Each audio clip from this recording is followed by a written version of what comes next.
რეჟიმის სასამართლო აგრძელებს პოლიტპატიმრების საქმეების განხილვას. ამ წუთებში თბილისის საქალაქო სასამართლოში 11 პირის საქმეზე სხდომა იწყება. დღეს უნდა გამოიკითხონ ბრალდების მხარის ეგრეთ წოდებული მოწმეები. დღევანდელი პროცესის მონაწილეები არიან ანდრო ჭიჭინაძე, ონისე ცხადაძე, გურამ მირცხულავა, ლუკა ჯაბუა, ჯანო არჩაია, რუსლან სივაკოვი, ვალერი თეთრაშვილი, გიორგი ერიშვილი, ირაკლი ქერაშვილი, რევაზ კიკნაძე და სერგეი კუხარჩუკი. მათ ჯგუფურ ძალადობაში მონაწილეობას ედავებიან.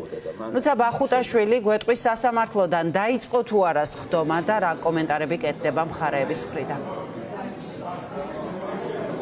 Სოფო 11 პირის სისხლის სამართლის საქმეზე სასამართლოს სხდომა ჯერჯერობით არ დაწყებულა, ზუსტად 12 საათზე არის ჩანიშნული ეს სხდომა, თუმცა ელნელა იკრიბებიან სინდისის პატიმრების ოჯახის წევრები, მათი უფლებადამცველები და სულ რამდენიმე წუთში გაიხსნება თბილისის საქალაქო სასამართლოს პირველი დარბაზი დამსწრე პირებისათვის და ბრალდებულებისათვის. ასევე დღევანდელ სასამართლოს სხდომაზე გამოიკითხებიან პროკურატურის მიერ წარდგენილი მოწმე პოლიციელები, რომლებიც საქმეში დაზარალებულად არიან.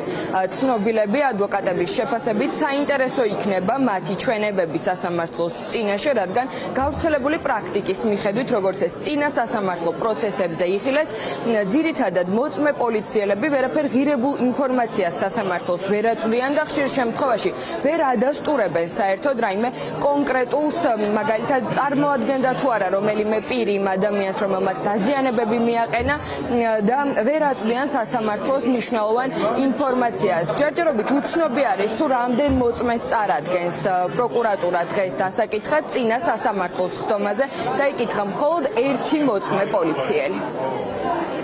დღეს დაკითხვიდან გამომდინარე არ ველით რაიმე ახალი ინფორმაციას, რასაც მოწმეები მიაწვდიან სასამართლოს და ბუნებრივია დავრჩებით კვლავ იმგვარ რეჟიმში, როცა მოწმეები ფაქტობრივად ახალ არსებით სახის არანაირ ინფორმაციას არ მისცემენ აღნიშნული 11 პირის წინააღმდეგ.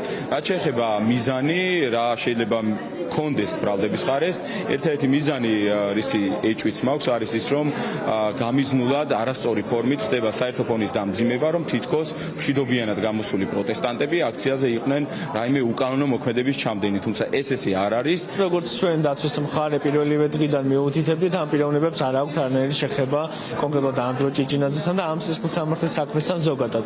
აქედან გამომდინარე დღეს არ აქვს მნიშვნელობა სახელობითად ვიმოვა, რომელი დაზარალებული, არც ერთი მათგანი არ იქნება შემხელობაში სისხლის სამართლის საქმესთან, არც ერთი მათგანი არ არის დაზიანებული ანდრო ჭიჭინაძის მიერ განხორციელებული რაიმე სახის მოქმედებისგან და მეტიც არა მხოლოდ ანდროსგან, არც ერთი სინდისის პატიმრის მიერ არ აქვს მიყენებული ამ პიროვნებებს ზიანი. სინდისის პატიმრების მხარდასაჭერად თბილისის საქალაქო სასამართლოში იკრიბებიან მათი ოჯახის წევრები, სამოქალაქო აქტივისტები, პოლიტიკოსები, ასევე მსახიობები, მსახიობა ანდრო ჭიჭინაძესა და იუმორისტ ონისე ცხადაძის მხარდასაჭერად. ჩემთან ერთად ახლა სინდისის ერთ-ერთი პატიმრის ირაკლი ქერაშვილის დაიმყოფება. ქეთნა ქერაშვილი, ქეთნა მოგესალმებით, რომ ვუთხრათ მაყურებელს თქვენი მოლოდინების შესახებ. სასამართლო იქცა ადგილად, სადაც თქვენი ოჯახის წევრების ნახვა შეგიძლიათ. გარდა ამისა, რა მოლოდინები გაქვთ დღევანდელი პროცესის? მოგესალმებით, განსაკუთრებული არაფერი, სიმართლე რომ გითხრათ, როგორც აღნიშნეთ, ერთადერთი მიზეზი რატომაც ჩვენ მოვიდივართ სასამართლოში არის ის, რომ ვნახოთ ბიჭები, განსაკუთრებული რაღაც მოლოდინი არ გვაქვს იმასთან დაკავშირებით, რომ სამართალს ვიპოვით, უსამართლო სასამართლოში. დარწმუნებული ვარ, დღესაც იგივენაირად გაგრძელდება დაკითხვის პროცესი, ვერაფერ კონკრეტულს ვერ იტყვიან მოწმეები და ვაგრძელებთ აი ამ კლოუნადას ისევ და ისე.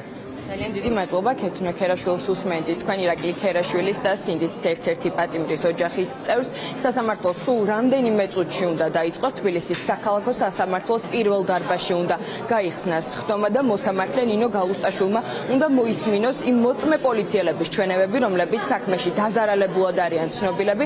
11 პირს ჯგუფურ ძალადობაში მონაწილეობას ედავება სახელმწიფო ბრალდება, რაც ბრალის დამტკიცების შემთხვევაში 4-დან 6 წლამდე თავისუფლების აღკვეთას ითვალისწინებს.